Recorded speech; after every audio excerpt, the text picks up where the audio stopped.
দীর্ঘদিন পর মোদির সভায় দিলীপ ঘোষ ডাক পেলেন, বক্তৃতাও দিলেন দিলীপ। আগে মোদি বঙ্গে এলে দিলীপ থাকতেন দূরে। দিলীপ ঘোষের সঙ্গে তিক্ততা কি অতীত হলো নাকি? যে ছবি আপনাদের দেখাচ্ছি সেখানে উঠল বিয়েতে মিষ্টি খাওয়ানোর কথা, আর উত্তরে দিলীপ ঘোষ কি বললেন? ভোটের পর।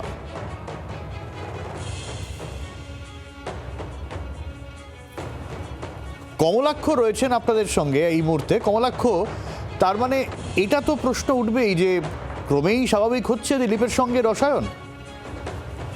একেবারেই নির্বাচন যত এগিয়ে আসছে ততই দিলীপ ঘোষ যেন একেবারে সক্রিয় বিজেপির রাজনীতিতে, বিজেপির সব ক্ষেত্রে এই শ্রমিক জমানায় তার সক্রিয়তা আমরা দেখতে পাচ্ছি। তিনি নিজের এলাকায় অর্থাৎ খড়গপুরে পড়ে রয়েছেন মাটি কামড়ে, পরিবর্তন সংকল্প যাত্রায় অংশ নিয়েছেন।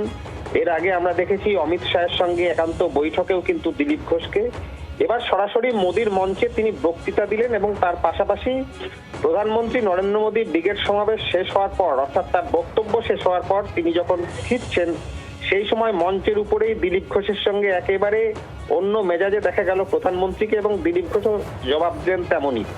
প্রধানমন্ত্রী তিনি দিলীপ ঘোষকে সামনে পেয়ে তিনি জিজ্ঞাসা করেন, কি হলো সবাই মিষ্টি খাওয়ায় বিয়ে হলে, আপনি তো খাওয়ালেন না? এই প্রশ্নের উত্তরে দিলীপ ঘোষ কিন্তু স্পষ্ট জানিয়েছেন যে খাওয়াবো, নিশ্চয়ই খাওয়াবো, নির্বাচনের পর খাওয়াবো।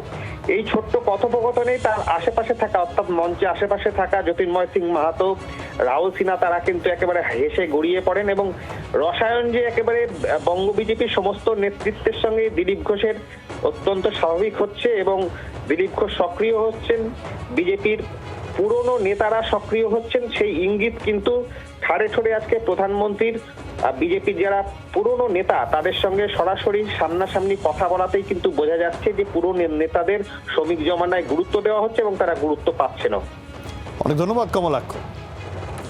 ফলে খুব স্বাভাবিকভাবেই দিলীপ ঘোষ আবার পুরনো মেজাজে স্বমহিমায় কিনা তা নিয়ে জল্পনা তো আগেই শুরু হয়েছিল। এই ছবির পর সেই জল্পনায় কার্যত শিলমোহর পড়ল, এমনটাই রাজনৈতিক মহলের তরফ থেকে বলা হচ্ছে, যেখানে প্রধানমন্ত্রীর সঙ্গে যে ছবি অন্তত সামনে এসেছে, যে ছোট্ট ক্লিপিংস, সেই ছোট্ট ক্লিপিংসে অনেক কিছু বলা হচ্ছে। আর খুব স্বাভাবিকভাবেই দিলীপ ঘোষ যখন প্রধানমন্ত্রীর সভায় যাননি তখন দিলীপ ঘোষের সঙ্গে আমরা কথা বলেছিলাম, বেশ কিছুটা অভিমান ছিল। আজকে যখন প্রধানমন্ত্রীর সঙ্গে দিলীপ ঘোষ একেবারে মুখোমুখি যে ছবি, তখন দিলীপ ঘোষের প্রতিক্রিয়া নেব না তা কি হয়? দিলীপ ঘোষ রয়েছেন আমাদের সঙ্গে টেলিফোনে। দিলীপ বাবু, তো এই যে ছবি সামনে আসছে, তো নানান রকম রসায়ন জল্পনা তো চলছে। রসায়ন জল্পনা তো রাজনীতিকে সবসময় আছে। আজকে মাননীয় প্রধানমন্ত্রী এলেন, এই সিজনে প্রধানমন্ত্রী ভাষণ জবরদস্ত ছিল। নেতা কার্যকর্তার সঙ্গে দেখা করলেন, কথা বললেন, কুশল বিনিময়ও করলেন। আর দিলীপ বাবু, একটু আপনার কাছ থেকেই শুনি না, কি জানতে চাইলেন প্রধানমন্ত্রী?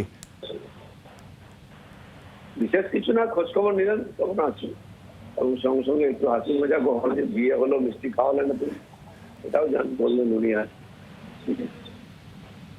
আর মিষ্টি খাওয়াবেন তাহলে আপনি বললেন তো?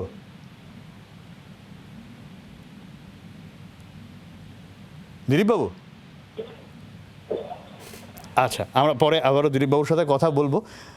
খুব স্বাভাবিকভাবেই যেরকম দিলীপ ঘোষ বললেন যে বিয়ের পর মিষ্টি খাওয়ানোর বিষয়, এখন ভোটের পর কোন জায়গায় কি মিষ্টি দিলীপ ঘোষ খাওয়ান সেদিকে অবশ্যই আমাদের নজর থাকবে। বাংলার আওয়াজ, বাঙালির আবেগ, জি 24 ঘন্টা।